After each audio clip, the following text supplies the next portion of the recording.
દુકાન નીચે ઉતરો એટલે પછી જાઓ તો કોઈ ઉભા રહેવા દે. અને જો તમે અમેરિકાની માફક પાછું લેવા માંડો તો આવી બન્યું, તમારી દુકાન ઊંચી જ આવી જાય. તો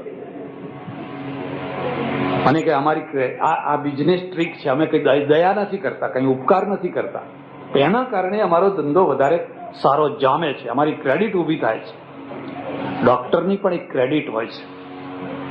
એ સવારથી સાંજ સુધી 100 દર્દીઓ તપાસતો હોય, એમાં એકાદ દર્દીને ફ્રી દવા આપે, ઓછા પૈસે આપે, કે દૂધના પૈસા આપી દે, 5 રૂપિયા દૂધના આપી દે, તો એમાંથી એની ક્રેડિટ ઊભી થાય. ડોક્ટરે તો મને દૂધના પૈસા, ભાડાના પૈસા આપે.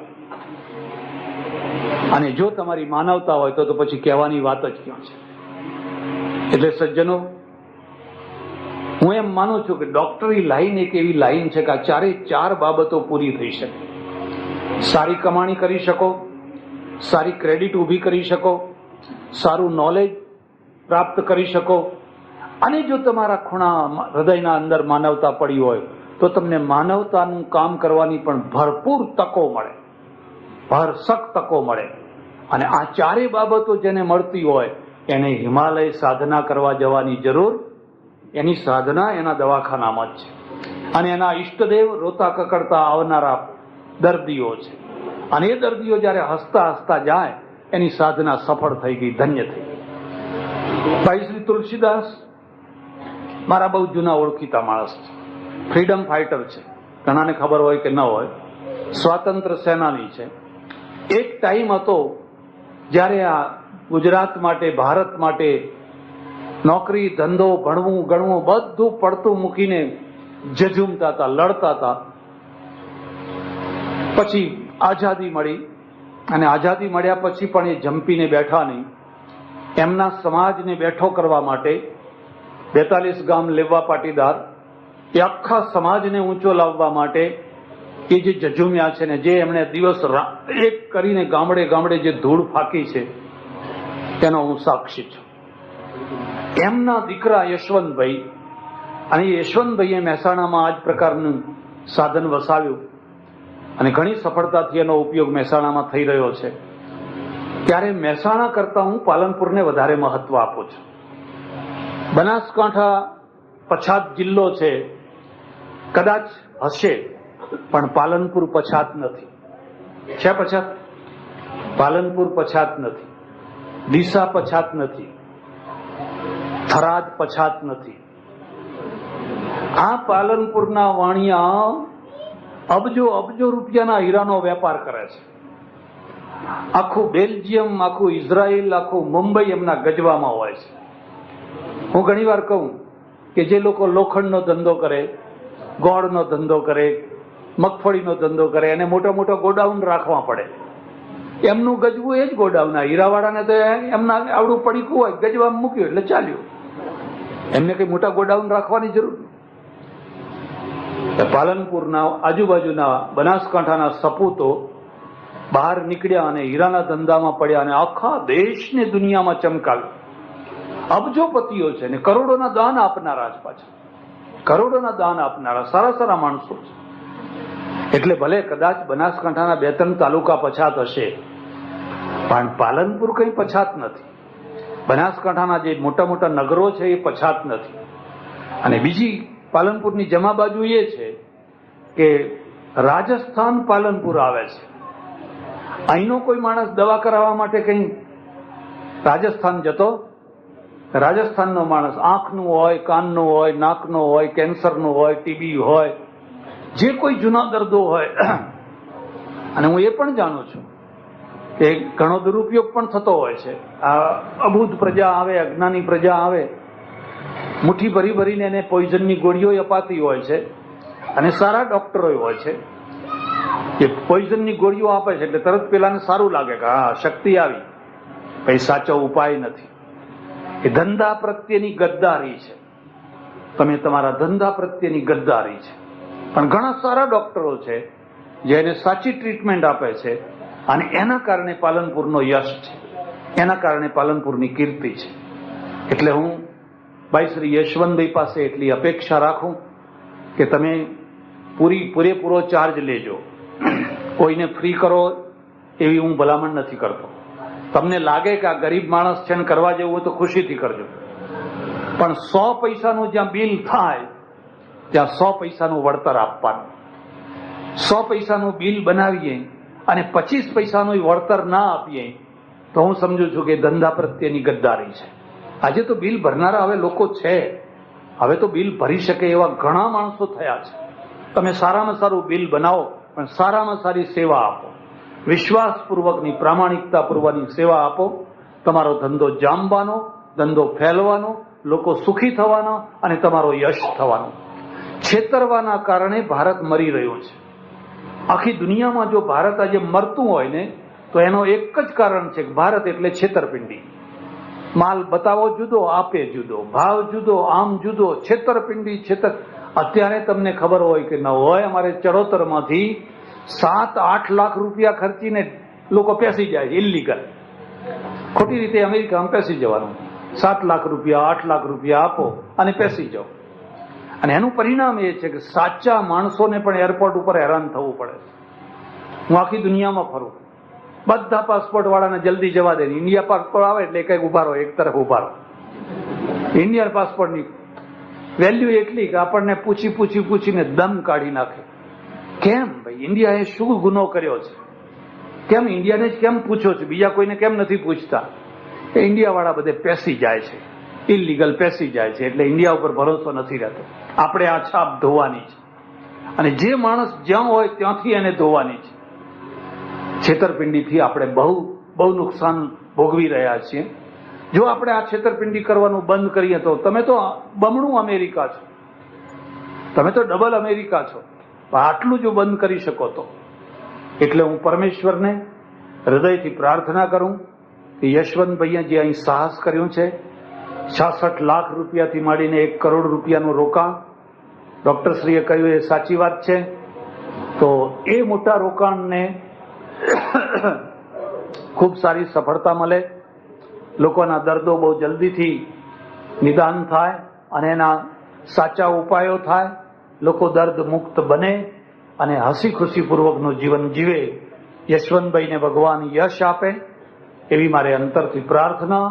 આભાર, ધન્યવાદ. હરિઓમ તત્સત.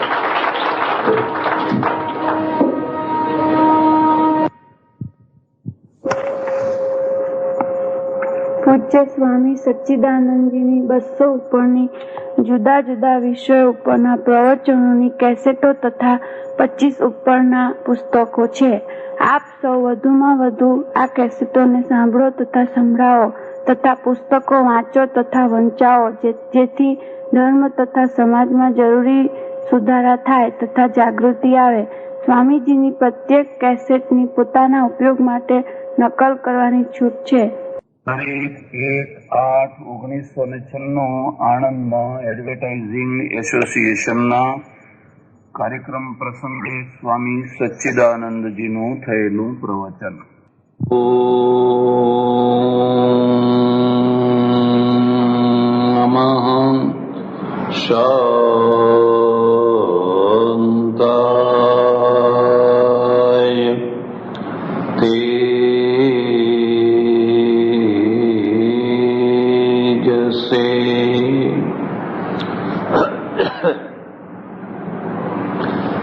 આ સંસ્થાના પ્રમુખશ્રી, ઉપપ્રમુખશ્રી, મંત્રીશ્રી અને એમના બધા સહયોગી ભાઈઓ, આ વિશિષ્ટ પ્રસંગે પધારેલા નગરપાલિકાના પ્રમુખ બહેન શ્રી વર્ષાબેન અને નયા પડકારના તંત્રી ભાઈ શ્રી દિલીપભાઈ, સજ્જનો અને બહેનો,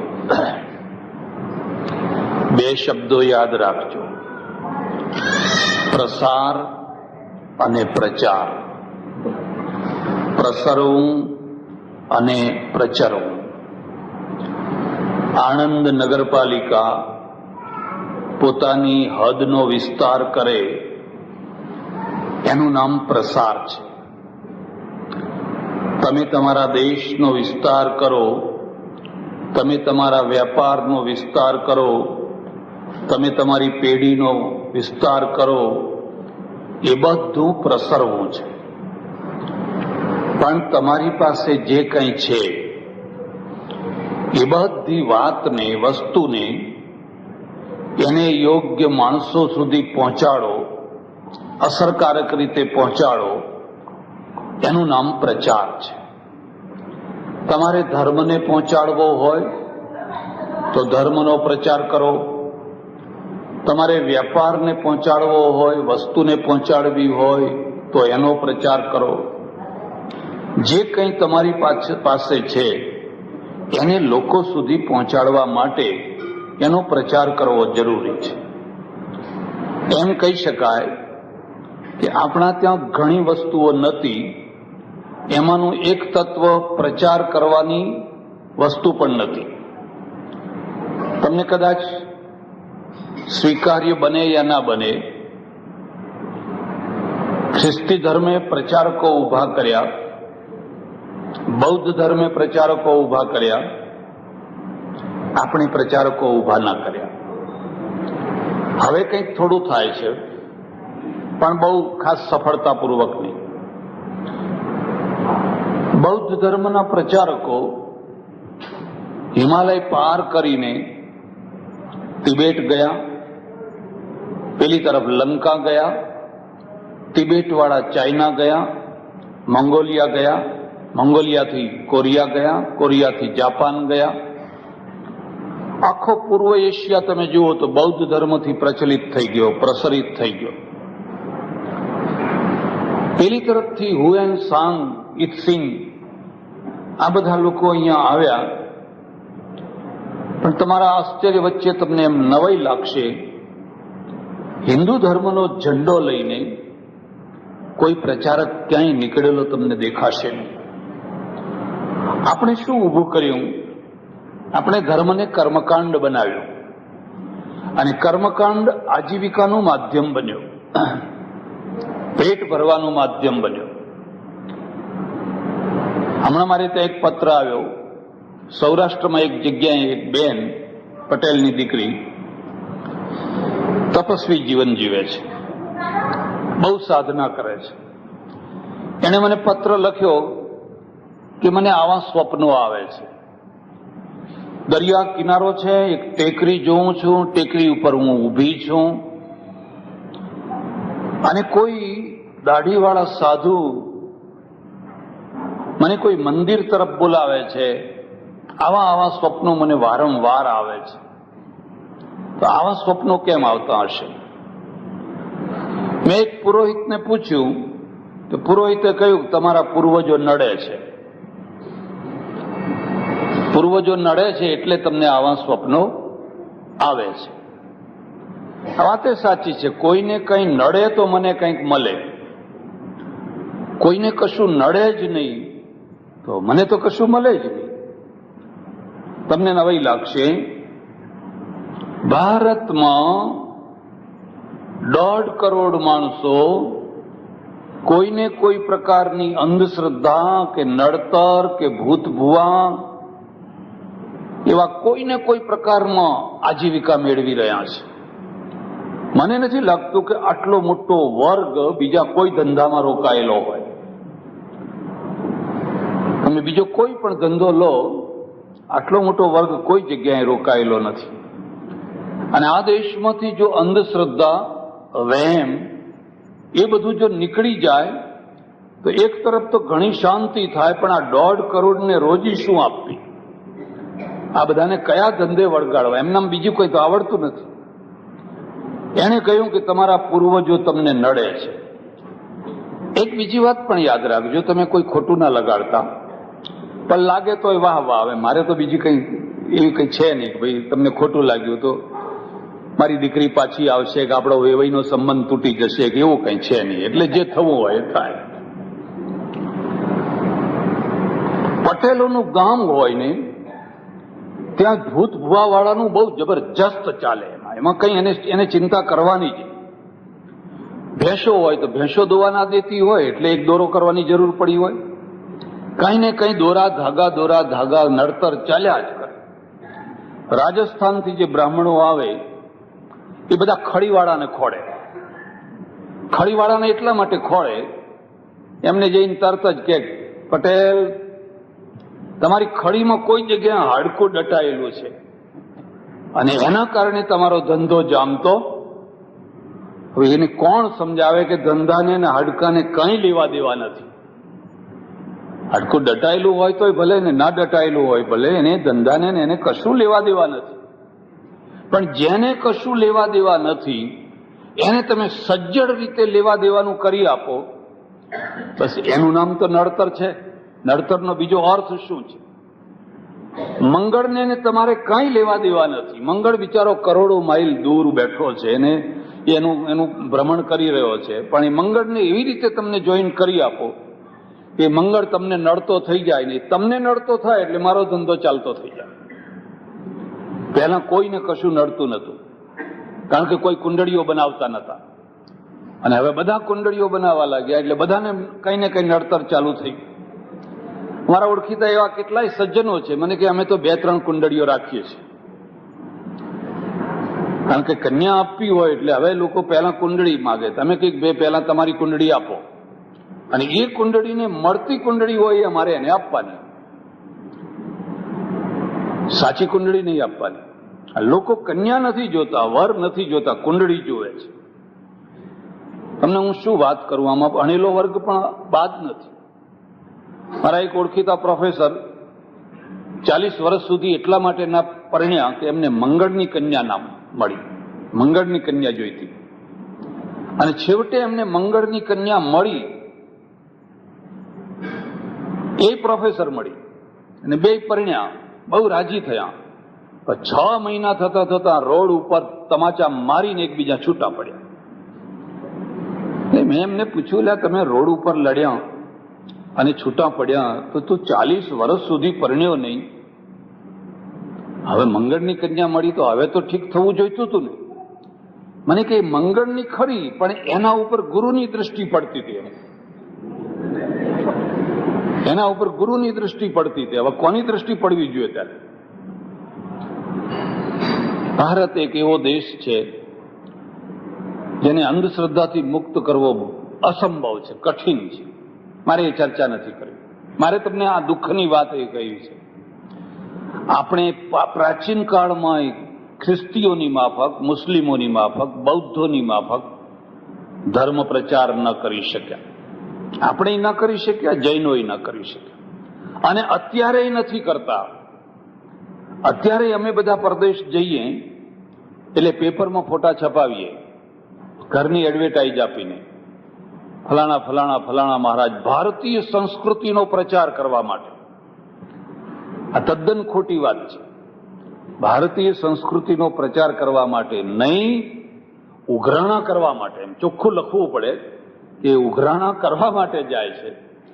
અને મને એવા કડવા અનુભવ થયા કે અમેરિકામાં કોઈ ભગવા કપડાવાળો માણસ દેખાય એટલે લોકો તરત જ કહે, હે ઉઘરાણું આવ્યું, એમ કે હે ઉઘરાણું આવ્યું, એટલે લોકો મોઢું બગાડે. અને અમે પણ પેલા સેલ્સમેનની માફક મોઢું બગાડે કે ગમે એમ, જુવાની માફક ચોંટવાનું એટલે ચોંટવાનું, ને પેલો ત્રાસીને છેવટે કંઈક આપે. અમે ભારતીય સંસ્કૃતિનો પ્રચાર કરવા નથી જતા, બિલકુલ ખોટી વાત છે. અમને પોતાને જ ખબર નથી કે ભારતીય સંસ્કૃતિ શું છે. અમે તો અમારા ઘેટાં વધારવા માટે અને ઉઘરાણા કરવા માટે જઈએ છીએ. પ્રચાર કરવાની શક્તિ જ નથી, ક્ષમતા જ નથી. પ્રચાર ક્યારે થઈ શકે? તમારી પાસે કોઈ નક્કર વસ્તુ હોય. એક ગોરો માણસ હિન્દુ નથી થતો, એક મુસલમાન હિન્દુ નથી થતો. હા, હિન્દુ જે પહેલેથી છે એ પેલા વાડામાંથી થોડાક ઘેટા ઉંચકીને આ વાડામાં લઈ આવવાના, આ વાડાના પેલા વાડા, એ તો અંદર અંદર ખેંચા ખેંચી છે.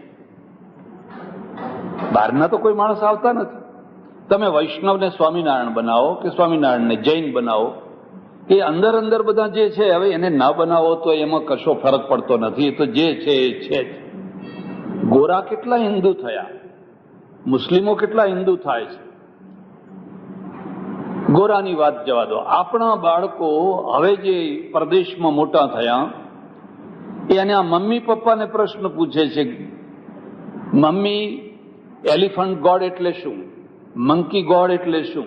કારણ કે એના દોડિયા બેનપણીઓ છોકરાઓ એને પૂછે છે કે તારે તો આટલા બધા ભગવાન છે, આ મંકી ગોડ એટલે હનુમાનજી, આ એલિફન્ટ ગોડ એટલે ગણેશજી, આ બધા કેટલા ગોડ છે? ને બિચારું મૂંઝાય છે. એ આવીને એના મમ્મી પપ્પાને પૂછે છે કે આ બધા કયા ગોડ શું છે? મમ્મી પપ્પા બિચારા કશું જાણતા નથી, એમાંનું કંઈ જાણતા નથી. અમે બધા જઈએ એટલે અમને પૂછે કે આ છોકરા માથું ખાય છે, આ બધા ગોડ કેટલા છે ને આને શું સમજાવવું? એટલે અમે કશું જાણતા નથી. અમે એટલું જ જાણીએ છીએ કે તમારે જો વિઘ્ન ના લાવવા દેવું હોય તો ગણપતિની ઉપાસના કરો. કાર્યની શરૂઆતમાં ગણપતિની પૂજા કરવાની એટલે વિઘ્ન આવે નહીં, અને પણ વિઘ્ન આવે તો બીજી વાર કરવાની. કઈક ભૂલ થઈ ગઈ છે એમ સમજીને બીજી વાર કરવાની. આપણે આપણી વાત કેવી રીતે લોકોને સમજાવી શકીએ? અને જ્યાં સુધી તમારી પાસે પોતાની નક્કર વસ્તુ ના હોય, તમારા પોતાના માણસોને તમે ગમે એમ સમજાવો, એ કઈ સમજાવવાની વાત નથી, એ તો પહેલેથી સમજેલા જ છે. પણ જે બીજા માણસો છે એને તમે શું સમજાવો? આફ્રિકામાં મારે કેટલીક વાર જવાનું થયું અને મેં જોયું કે આપણા ભાઈઓના બંગલાઓમાં 40 વર્ષથી કોઈ બોય છે ને એ નોકરી કરે છે, નીગ્રો, કાળો માણસ, પોતું લગાવે, આ કરે તે કરે. એનું નામ જોન્સન છે, નેલ્સન છે, ફલાણું છે, વિલ્સન છે, 40 વર્ષથી. પણ એને હિન્દુ ધર્મનો કોઈ સંસ્કાર નહીં, કશું જ નહીં. હવે આજે હું જઈને જોઉં છું તો એ બધા કોઈ મોહમ્મદ અલી થઈ ગયા, કોઈ ફલાણા થઈ ગયા, કોઈ ફલાણા થઈ ગયા, ખ્રિસ્તી ધર્મ છોડી ઇસ્લામ તરફ વળ્યા છે. હિન્દુ તરફ કેમ નથી વળતા? જિંજા છે, જિંજા, યુગાન્ડામાં, ત્યાં જવાનું થયું તો એક સજ્જને મને વાત કરી, મને કે અહીંયા એક વીરજી બાપા છે લોહાણા, નકુરુ ગામમાં, અને એ બધા નિગ્રો લોકોની અંદર પ્રચાર કરે છે આપણા ધર્મનો. નરસિંહ મહેતાના ભજન, મીરાબાઈના ભજન, એ બધા એક તારા ઉપર ભજન ગાય છે. તમે કદાચ ના, હીરજી બાપા તે એ બધા 10-15 એ બધા કાળા માણસો આપણા મંદિરમાં ગળી ગયા હતા. એમ એના શબ્દો બોલું છું, આપણા મંદિરમાં ગળી ગયા હતા. તમે તો બધાને ધમકાડીને બહાર કાઢ્યા. એમ મારા હાળા કે આ બધું મંદિર ભ્રષ્ટ કરી નાખ્યું, બધાને બહાર કાઢ્યા. પણ બહાર બેઠા બેઠા ભજન ગાવા હોય તો ગાઓ. હવે આપણે માથું ના કૂટીએ તો બીજું શું કૂટીએ? પેલા એ બિચારા હીરજીએ સમજાવીને એમને ભજન શીખવાડ્યા છે, અહીં મંદિરમાં આવીને ભજન કરવા આવે છે, તો આ શુદ્ધ માણસો, બધા પવિત્ર માણસો એમને ધમકાટીને બહાર કાઢે છે. કેવી રીતે તમારો પ્રચાર નથી થતો એનો થોડો તો વિચાર કરો. હમ મહાન હૈ, હમારી સંસ્કૃતિ મહાન હૈ, આ બધી ખોટે ખોટી વાતો છે, અર્થ વિનાની વાતો છે. દરરોજ તમે ખૂટો છો, ઘટો છો, બીજા વધે છે ને તમે ઘટી રહ્યા છો, કારણ કે તમારી પાસે પ્રચાર કરવાની ઠોસ વસ્તુ નથી. હા, જે થોડીક વસ્તુ છે એ યોગ છે, અને યોગ એ ધર્મના દ્વારા નહીં, ખ્રિસ્તી આવે, મુસ્લિમ આવે, એવા ઘણા પ્રચાર થાય છે. એક પ્રકારની શારીરિક માનસિક કસરત છે અને એનો પ્રચાર સારો થાય છે. એની સાથે તમે ઓમ બોલાવો તો પેલા બોલવા તૈયાર છે, પણ એથી કંઈ ફૂલાઈ જવાની જરૂર નથી કે બધા હિન્દુ થઈ ગયા એવું માની લેવાની જરૂર નથી. એટલે તમારી પાસે પહેલી શરત એ છે કે તમારી પાસે કોઈ નક્કર વસ્તુ હોય, સારી વસ્તુ હોય, ઉત્તમ વસ્તુ હોય, અને એને તમે પ્રચલિત કરવા માંગતા હોવ તો તમારે એડવર્ટાઇઝના દ્વારા એ કાર્ય થઈ શકે. હું આપને કહું કે આપણી પાસે આ એડવર્ટાઇઝની વ્યવસ્થા હતી નહીં, આ ગોરી પ્રજા લાવી. આ એડવર્ટાઇઝની આખી વ્યવસ્થા છે ને એ પશ્ચિમમાંથી આવી. કેવી રીતે પશ્ચિમમાંથી આવી? એમણે રોડ ઉપર જ્યાં કોર્નર પડતો હોય ત્યાં મોટા બોર્ડો મૂકવાનું, પેપરોમાં, સ્ટેજ ઉપર, જગા જગા ઉપર, અને એ બધું કર્યું મલ્ટીનેશનલ કંપનીઓના દ્વારા.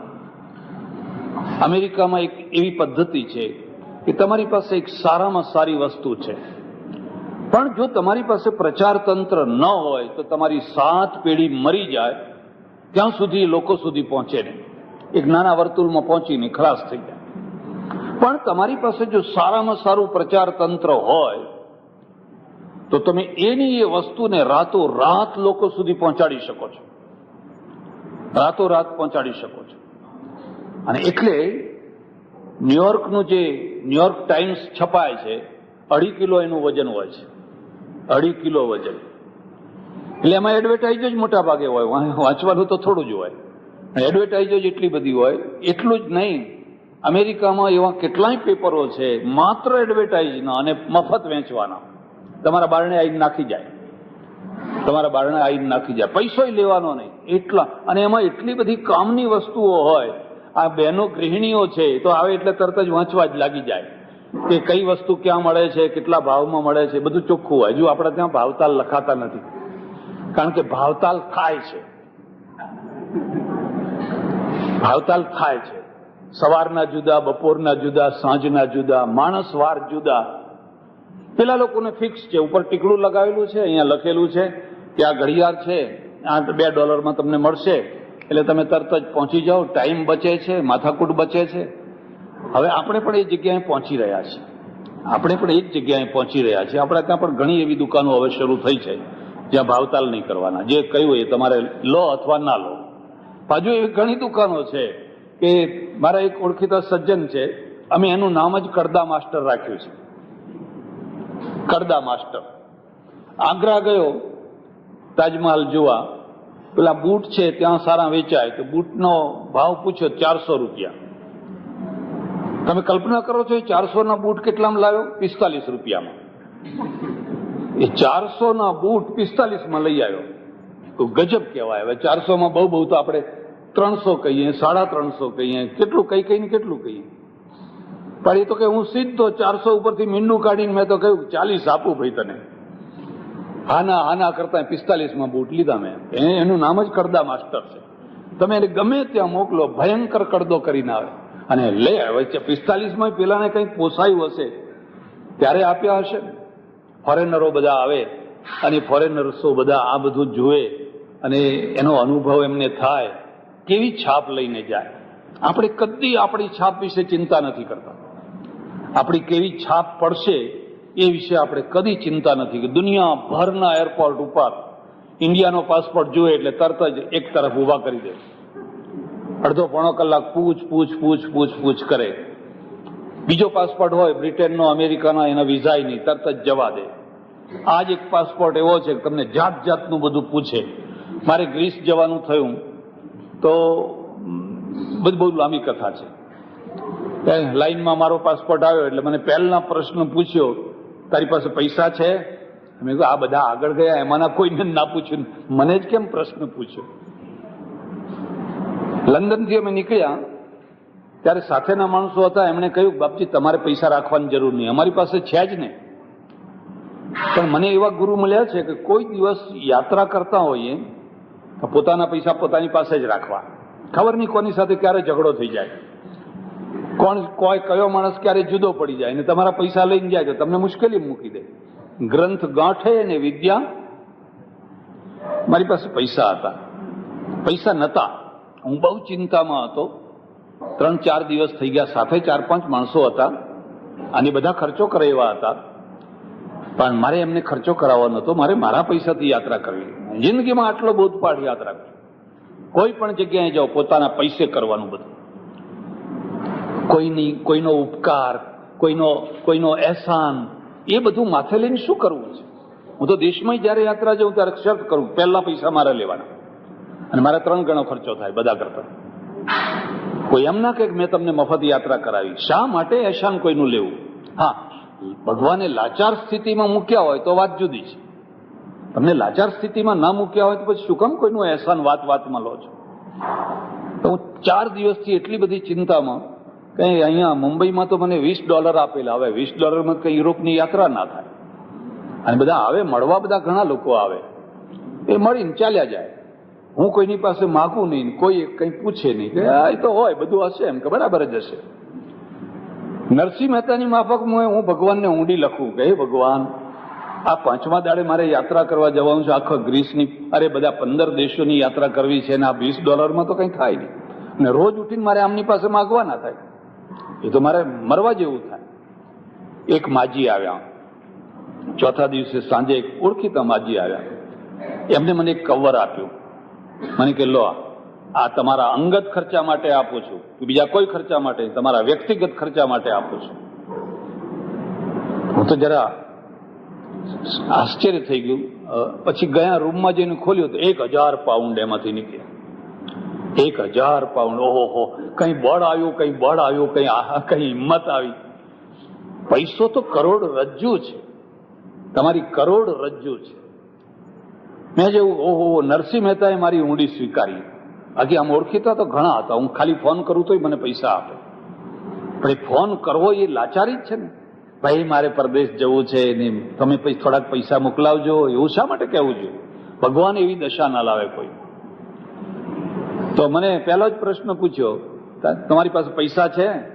હું સમજી ગયો કે આ બધાને કોઈને પ્રશ્ન ના પૂછ્યો, મને જ પૂછ્યો. ઇન્ડિયાનો પાસપોર્ટ છે. મેં ગજવામાં હાથ નાખીને 1000 પાઉન્ડ બતાવ્યા. તેની આંખો ફાટી જ રહી ગઈ. હો, આ તો કોઈ માલદાર માણસ લાગે છે. તરત જ વિઝા આપી દીધા, તરત જ અંદર જવા દીધો. આપણી એક છાપ છે, અને એ છાપ જો આપણે સમયની સાથે નહીં સુધારીએ, દેશમાં પરદેશમાં, તો આપણે કોડીના થઈને જીવશું. ઇઝરાયલ અમે હમણાં ગયા, તમે સંદેશ વાંચતા હો તો અમારામાંથી 3 માણસો પેસી ગયા, રહી ગયા બધા. અને પટેલ જ હોય, બીજા કોઈની તાકાત નહીં. બીજો તો મરી જાય સાંજે, નોકરી વિના, ધંધા વિના મરી જાય, રોઈ રોઈને મરી જાય. 3 પટેલો રહી ગયા, એમાં 2 તરત જ નોકરીએ લાગી ગયા. સમાચાર મળ્યા કે 2 લોન્ડ્રીમાં નોકરી કરે છે. એમ કે તો લોન્ડ્રીમાં ભારતમાં કરવું હતું ને નોકરી? કે ના, ત્યાં તો કોઈ કન્યા ના આપે. પાછા પાટીદારનો દીકરો થઈને ધોબીનું કામ કરે. પ્રદેશમાં કશો વાંધો નહીં. 2 તો નોકરીએ લાગી ગયા, 25,000 રૂપિયા પગાર, 5,000 ખર્ચો થાય તો 20,000 બચે. પછી જે થવું હોય એ થાય. હિંમત મોટી, સાહસ મોટું. એટલે તમારી પાસે પહેલા એક નક્કર વસ્તુ હોવી જોઈએ, અને નક્કર વસ્તુને એક બહુ ઝડપથી તમે લોકો સુધી પહોંચાડો. ઝડપથી લોકો સુધી પહોંચાડો તો એ વસ્તુ બધે ફેલાઈ જાય. એટલી ઝડપથી ફેલાઈ જાય. હજુ ભારતમાં એટલી ઝડપ નથી આવી. તમને કદાચ ખબર હોય કે ન હોય, અમારે ધાર્મિક ક્ષેત્રમાં એક મહારાજ છે, નામ નહીં આપું. એની ઉંમર 12-14 વર્ષની. એ અમેરિકા એનો બાપ એને લઈ આવ્યો, 12-14 વર્ષની ઉંમર. અને એના બાપે જોયું કે આ છોકરાને મારે રાતોરાત અમેરિકામાં છવાઈ જવાનું કરવું છે.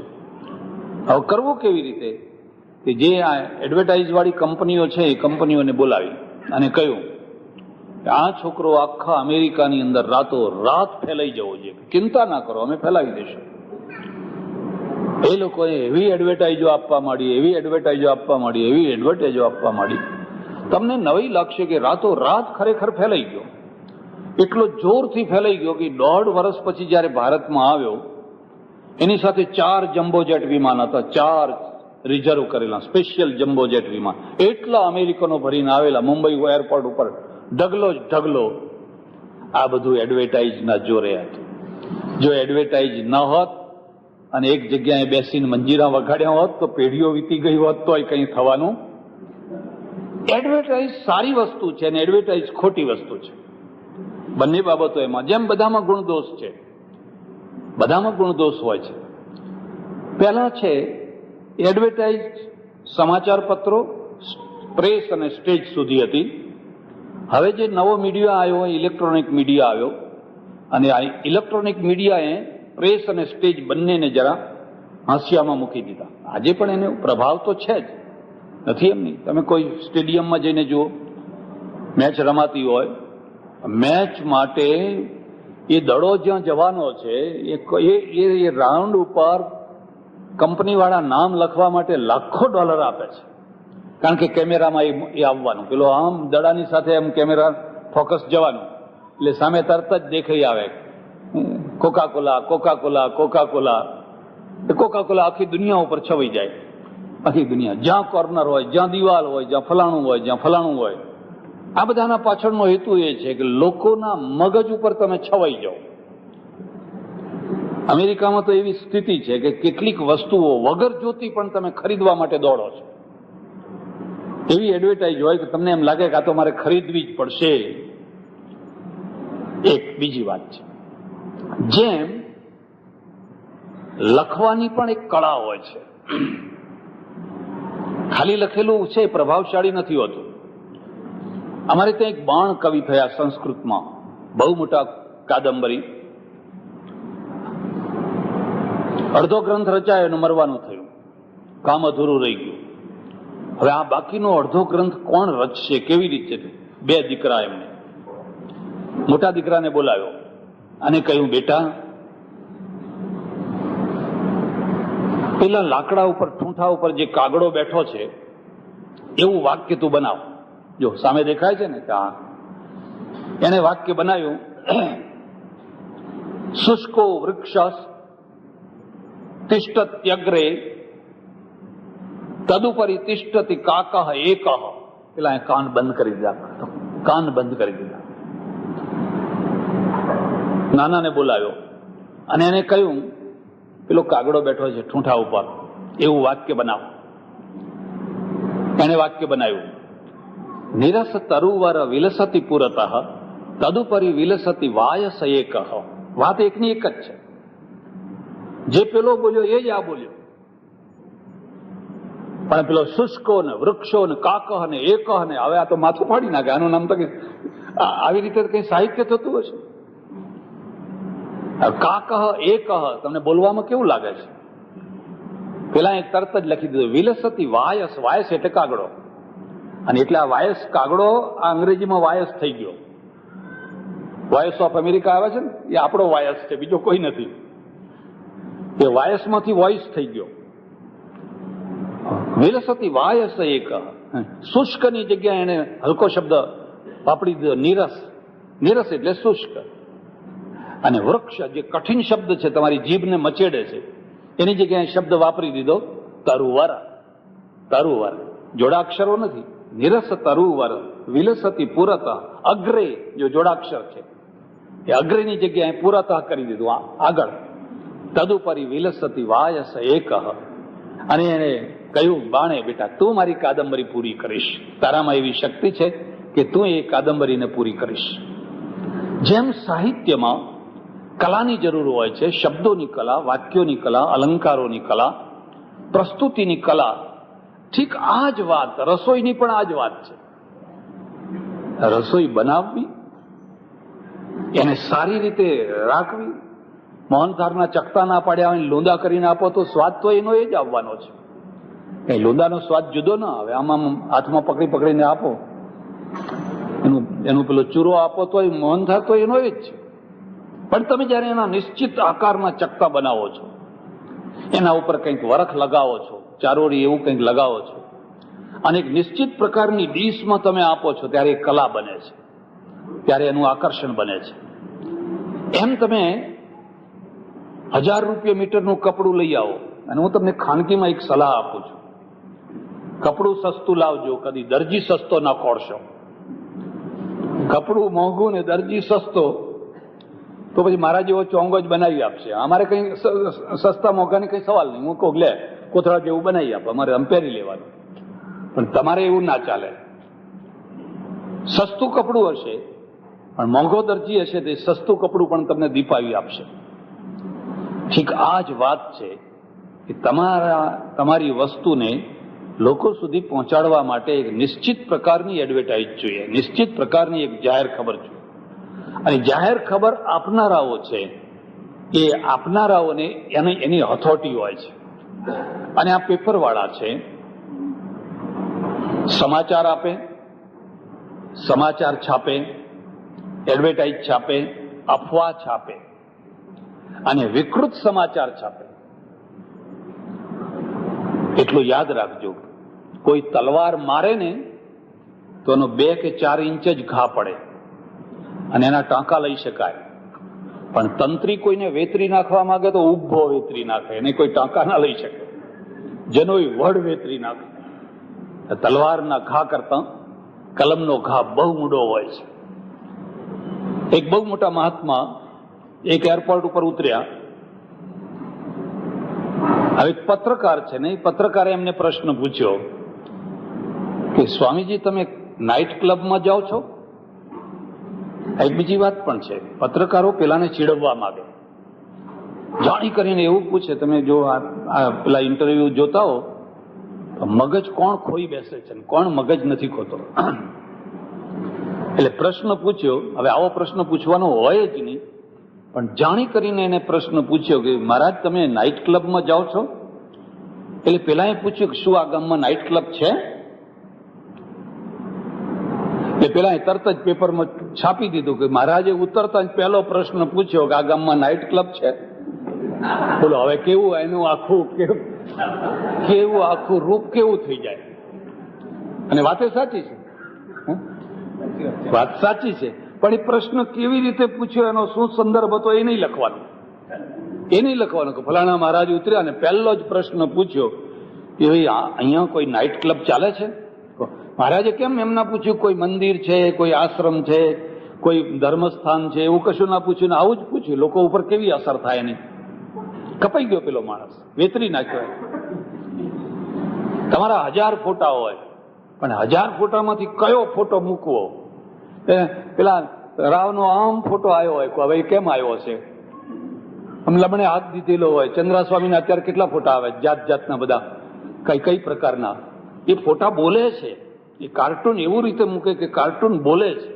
એક આખા લેખમાં જે ના લખી શકાય એ કાર્ટૂનમાં બધું આવી જાય. આ કલમની કલા છે. આ કલા છે. એનો સદુપયોગ થાય, એનો દુરુપયોગ પણ થાય. અને તલવારના દુરુપયોગ કરતા કલમનો દુરુપયોગ બહુ વધારે થયો છે ને થઈ રહ્યો છે. સમાચાર છાપવા જ જોઈએ, સમાચાર પહોંચવા જ જોઈએ, પણ જયારે વિકૃત સમાચાર આવતા હોય છે ત્યારે એમાંથી હુલ્લડો થતા હોય છે. તમને કદાચ ખબર હોય કે ન હોય, અમદાવાદના ઘણા હુલ્લડો વિકૃત સમાચારના કારણે થયા છે. અને એ વિકૃત સમાચારો છે તરત જ આગની માફક ફેલાઈ જાય છે, આગની માફક. અને એમાંથી એક માણસ ગાંડો થતો હોય છે, આખો સમૂહ ગાંડો થતો હોય છે. ખરેખર સાચી રીતે જઈને જુઓ, તમે તપાસ કરો, અને તપાસ કરો તો એ સમાચારમાં બહુ એટલો મોટો દમ ના હોય. વચ્ચે અમદાવાદમાં એક બહુ મોટું હુલ્લડ થયેલું, અને હુલ્લડમાં કારણ એ બન્યું કે જગન્નાથ મંદિર ઉપર થયેલો ભયંકર હુમલો, અને હુમલામાં મંદિરની થયેલી તોડફોડ. માણસો ગાંડો થઈ ગયા, બસ એકદમ. બીજું પણ એક કારણ છે. અહીંયા અને અમેરિકામાં પણ ગુંડાઓ, અસામાજિક તત્વો હંમેશા હુલ્લડોને ઈચ્છે છે. તો દુકાનો લૂંટવાની મળે ને, તો દુકાનો લૂંટવાનો ચાન્સ એમના માટે ઉભો થાય છે. એમને કઈ હિન્દુ મુસલમાન સાથે કઈ લેવા દેવા નથી. કંઈક થાય અને અમે લૂંટમાર કરીએ. ખાન અબ્દુલ ગફ્ફાર ખાન આવ્યા એ સમયમાં જોજો, એ જગન્નાથજીના દર્શન કરવા ગયા, મુસલમાન છે પણ ગાંધીવાદી મુસલમાન. જગન્નાથજીના મંદિરમાં ગયા અને ત્યાં જઈને જોયું તો ખરેખર મંદિરને કોઈ આંચ નહીં આવેલી, કશું તૂટેલું નહીં. એક બહારની, એક દૂરની કોઈ સામાન્ય દેરી, એ દેરીને કંઈક થોડું નુકસાન થયેલું. તો હવે આ વાતને તમે આ રીતે પણ રાખી શકો છો, અને એ રીતે પણ રાખી શકો છો કે બહારની એક નાની દેરીને એકાદ કંઈ થોડોક એની કિનારી બિનારી કંઈક થોડી એકાદ ઈંટ તૂટી એવું, બાકી એને વિકૃત રૂપ પણ આપી શકો છો, અફવાઓ પણ છાપી શકો છો, અને સમાચાર પણ છાપી શકાય છે. અને સૌથી હું ભૂંડામાં ભૂંડા સમાચાર એને માનું છું કે જેમાં એ સમાચારનો ભોગ બનનાર માણસ છે એને દાજા ઉપર ડામ થતો હોય છે.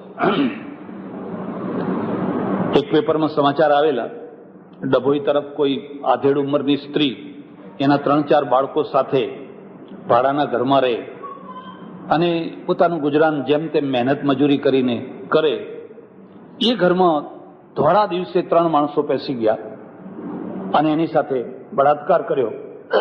પેલા તો ભાગી ગયા, પણ આ સ્ત્રીના ફોટા સાથે સમાચાર આવ્યા, નામ નહીં, ફોટા સાથે આવ્યા. પેલા તો દામ દીધા, પણ આ બીજા ઉપર આ મીઠું થયું. એને મોઢું કેવી રીતે બતાવવું લોકો? એના ઘરમાં કોઈ પેસી ગયું ને આ બધું થયું. એના બાળકો આગળ, એના સગાવાલા આગળ, એના કુટુંબીઓ આગળ, એ નોકરી ધંધે જતી હોય ત્યાં બધી જગ્યાએ એ કેવી રીતે મોઢું બતાવ્યા? આની દશા તો ભૂંડી દશા કરી નાખી. હું સમજુ છું કે આ બહુ મોટું પાપ છે. પ્રદેશમાં એક નિયમ છે, તમે ખૂન કર્યું હોય અને તમને પોલીસ પકડવા આવે, રોડ ઉપર ગાડી ઊભી રાખે, તમારા મકાનનું બેલ વગાડે, તમે બહાર આવો એટલે પૂછે, તમે મિસ્ટર ફલાણા? તો કે હા, યસ. તો એ તરત પોતાનું કાર્ડ બતાવે કે હું હેડ કોન્સ્ટેબલ કે ઇન્સ્પેક્ટર કે ફલાણો છું અને તમને પકડવા આવ્યો છું, તમે તૈયાર થઈ જાઓ. સર સિવાય વાત ના કરે. હું ત્યાં સર જ કે એ ખૂનીને પણ પેલો સર કહીને બોલાવે, પછી એને ધાબળો ઓઢાડીને ગાડીમાં લાવે. એટલા માટે કે એનો ફોટો પેપરમાં ના આવવો જોઈએ.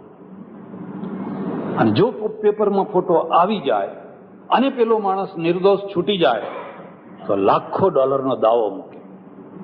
સરકાર ઉપર, પેપરવાળા ઉપર લાખો ડોલરનો દાવો મૂકે. જ્યાં સુધી માણસ અપરાધી નથી થયો ત્યાં સુધી તમે એને એટલી ચકડોળે ચડાવી દો કે જાણે અપરાધી થઈ જ ગયો છે, એ અપરાધી સાબિત જ થઈ ગયો છે. પછી કોર્ટમાંથી છૂટે તો લોકોની નજરમાં એ કદી ઊંચો આવી શકે? આ વિકૃત સમાચાર છે, આ મર્યાદા વિનાના સમાચાર છે. એ બધી ચર્ચા નથી કરવી. મારે તો આટલી વાત કહેવાની છે કે પશ્ચિમના લોકોએ, ખાસ કરીને કંપનીઓએ, આપને કહું કે આપણે ત્યાં કંપનીઓ નથી, આપણે ત્યાં માણસો હતા, વ્યક્તિ હતા. અને આજે પણ કંપની નથી. આજે પણ આપણે કંપની બનાવીને કામ નથી કરી શકતા. મારા આશ્રમમાં હું વ્યક્તિગત પાવરફુલ હોઉં તો બહુ સરસ આશ્રમ ચાલે. સાબરમતી આશ્રમમાં ગાંધીજી હોય, ગાંધીજીનો આશ્રમ બહુ સરસ ચાલે. પણ ગાંધીજી મરી જાય, આશ્રમમાં જઈને જુઓ શું દશા થાય છે. આપણે ટીમ સિસ્ટમથી કામ નથી કરી શકતા. તમે દિલ્હીનું પ્રધાનમંત્રી જે મંત્રીમંડળ છે એને જોઈ આવો અને ગાંધીનગરનું જોઈ આવો, કોઈ ટીમ સિસ્ટમ નહીં. બધા જ મુખ્યમંત્રીઓ ને બધા જ પ્રધાનમંત્રીઓ. આગળનું પ્રવચન 170 નંબરની કેસેટ ઉપર છે. કોઈ મેનેજર નથી, કોઈ કેપ્ટન નથી. કારણ કે આપણી નસમાં કંપની સિસ્ટમ નથી. ઈસ્ટ ઇન્ડિયા કંપની અહીં આવી અને કંપની કેટલી શિસ્તબદ્ધ હતી, એના સમર્થમાં સમર્થ ગવર્નર